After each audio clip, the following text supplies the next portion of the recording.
Hello everyone, welcome to RPSC study hub. RAS mains question answer की series में आज हम बात करेंगे सीरीज़ 85, जिसमें हम नीति शास्त्र के इथिक्स के 2 मार्कर 15 शब्द 15 शब्दों के 2 अंकों के प्रश्नों को हम यहाँ पर डिस्कस करने वाले हैं। इससे पहले हम लोक प्रशासन के काफ़ी प्रश्नों को 2 मार्कर 5 मार्क्स और 10 मार्कर सभी कैटेगरी के प्रश्नों को उनके उत्तर सहित डिस्कस कर चुके हैं।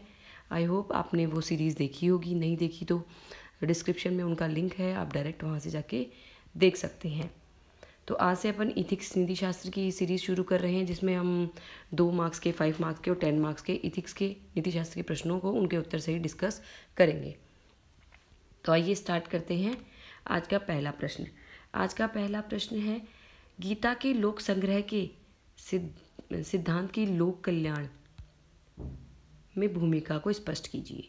गीता के लोक संग्रह के सिद्धांत की लोक कल्याण में भूमिका। लोक संग्रह का सिद्धांत सभी को पता है कि लोक कल्याण से रिलेटेड है। ये आपको याद भी रखना है अगर किसी को नहीं पता है तो, कि लोक संग्रह का जो सिद्धांत है वो लोक कल्याण से रिलेटेड है। उसमें क्या है, गीता के लोक संग्रह के सिद्धांत के अनुसार प्रत्येक व्यक्ति को अपने समस्त कर्म सामाजिक उत्थान अथवा सामाजिक कल्याण की भावना से करने चाहिए। समाज में जब प्रत्येक व्यक्ति स्वहित के स्थान पर सामाजिक हित या सार्वजनिक हित को वरीयता देता है तो भ्रष्टाचार, असमानता, गरीबी आदि का खात्मा होकर अधिकतम व्यक्तियों का कल्याण सुनिश्चित होता है।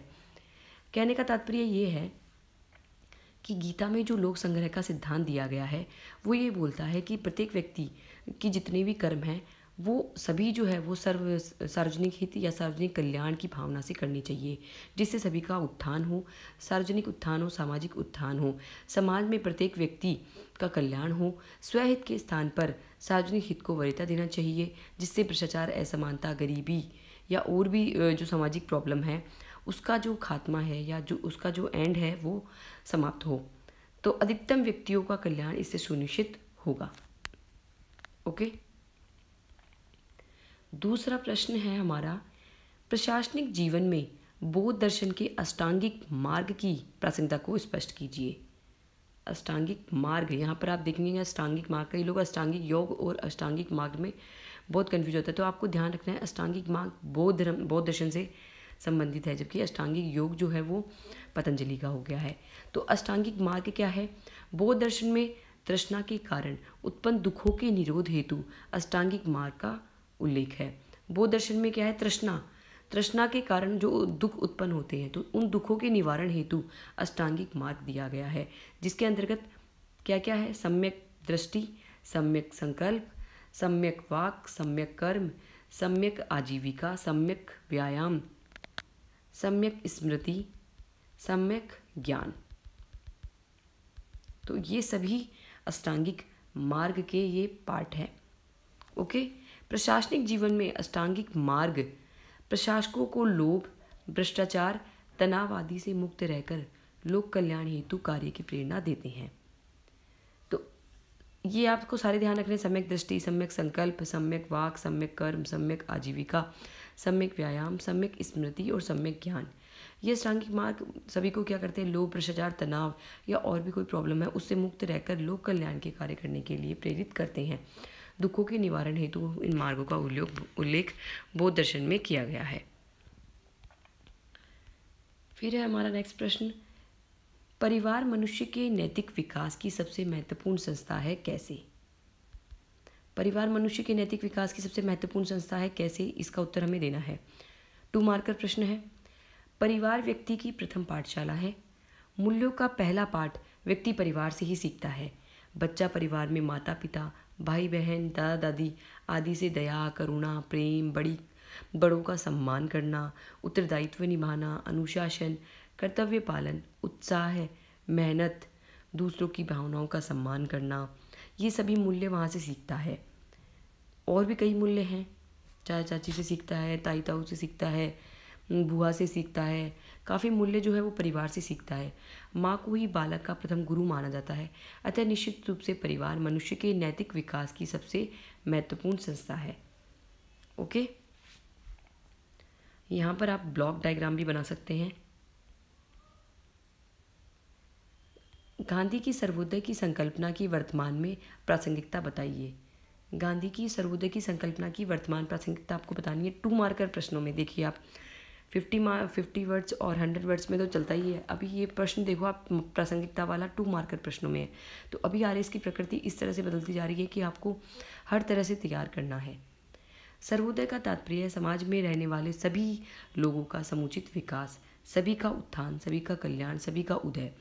वर्तमान में समाज में जब गरीब व अमीर के बीच की खाई बढ़ रही है तथा कुछ ही अमीरों के हाथ में संपत्ति का संकेंद्रण है, तब सर्वोदय समाज के सबसे पिछड़े वर्ग या सबसे निचले वर्ग के समान विकास की पक्षधर होने का दावा करता है।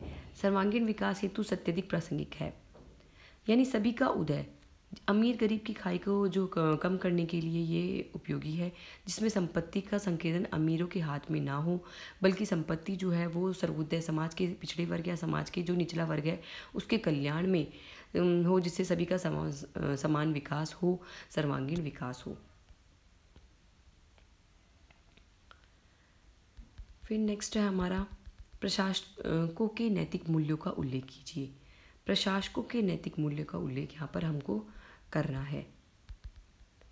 नोलन समिति और सेकंड ARC द्वितीय प्रशासनिक सुधार आयोग के अनुसार अगर हम नैतिक मूल्य देखें, क्योंकि नैतिक मूल्य तो आप नॉर्मली लिख सकते हैं कितने भी, लेकिन जब आप नोलन समिति या फिर सेकंड ARC का उल्लेख करते हुए लिखेंगे तो आंसर इफेक्टिव बन जाता है और मार्क्स भी अच्छे मिलते हैं। ओके, तो मूल्य कौन कौन से हो गए? निस्वार्थता, सत्यनिष्ठा, वस्तुनिष्ठता, खुलापन, ईमानदारी, जवाबदेहिता, ये सब तो सेकंड ARC में और नोलन समिति में बताए गए हैं। इसके अतिरिक्त अगर आपको लिखने हैं तो ऐसे लिख दीजिए, इसके अतिरिक्त समानुभूति, करुणा, संवेदनशीलता, दया आदि प्रमुख नैतिक मूल्य हैं। ओके, नेक्स्ट है हमारा नीति शास्त्र के संदर्भ में सामाजिक न्याय को परिभाषित कीजिए। नीति शास्त्र के संदर्भ में हमें सामाजिक न्याय को परिभाषित करना है। सामाजिक न्याय का तात्पर्य सामाजिक जीवन की उस स्थिति से है जिसमें प्रत्येक व्यक्ति को उसका उचित हक व स्थान प्राप्त होता है। सामाजिक न्याय का उद्देश्य समतापूर्वक समाज की स्थापना करना होता है। यह लैंगिक न्याय, व्यक्तिगत न्याय, सांस्कृतिक न्याय आदि के रूप में गैर भेदभावपूर्ण व्यवहार के माध्यम से समावेशी विकास सुनिश्चित करता है।